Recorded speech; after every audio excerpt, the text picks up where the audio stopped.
ഹിന്ദു ആണെന്ന് പ്രൂവ് ചെയ്യാൻ വേണ്ടി നമുക്ക് ഒരാളുടെ മുന്നിൽ ചെന്നിരുന്ന എന്താണ് പറയാൻ പറ്റുന്നത്? ഹിന്ദു എന്നുള്ള ഒരു ഈ തോളത്തോട് ഒരു ഷാൾ ഇട്ടാൽ മതി ബി ജെ പിക്കാരുടെ, ഹിന്ദു അല്ലെ കയ്യിൽ ചരട് കിട്ടിയാൽ മതിയോ, അതോ കുറി ഇട്ടാൽ മതിയോ? ഹിന്ദു എന്നുള്ളൊരു വാക്ക് തന്നെ ഉണ്ടായിട്ടുള്ളത് പൂനെ പാക്ടിന് ശേഷം. പക്ഷെ അത് ഹിന്ദു എന്ന് പറഞ്ഞാൽ ഒരു കൂട്ടം ജാതികൾ മാത്രമായിരുന്നുള്ളൂ.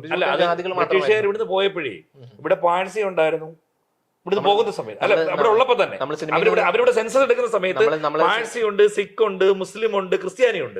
അപ്പൊ കുറെ ആൾക്കാർ ഇങ്ങനെ കിടക്കുന്നു. അവരെല്ലാം കൂടെ പിടിച്ചിട്ട് അവരാണോ ഹിന്ദു? നമ്മളെ സിനിമയുടെ അജണ്ടയിൽ നിന്ന് വഴിമാറി പോകുന്നു. ഇപ്പൊ അത് ആ സിനിമയിലേക്ക് തന്നെ നമ്മളിപ്പോ സിനിമയുടെ അജണ്ട ഇതേ ഉള്ളൂ, ഹിന്ദുത്വ രാഷ്ട്രം. ആ ഹിന്ദുത്വ രാഷ്ട്രം എവിടുന്ന് വന്നു എന്നുള്ളതോടെ നമുക്ക് പറയാം. അത് നമ്മൾ രാജ്യം ഭരിക്കുന്ന ശക്തികളിൽ ഏതെങ്കിലും വേദങ്ങളിലോ ഉപനിഷത്തുകളിലോ അല്ലെന്നുണ്ടെങ്കിൽ നമ്മുടെ ഈ പറയുന്ന രാമായണത്തിലോ മഹാഭാരതത്തിലോ എവിടെയെങ്കിലും ഉണ്ടോ ഹിന്ദു?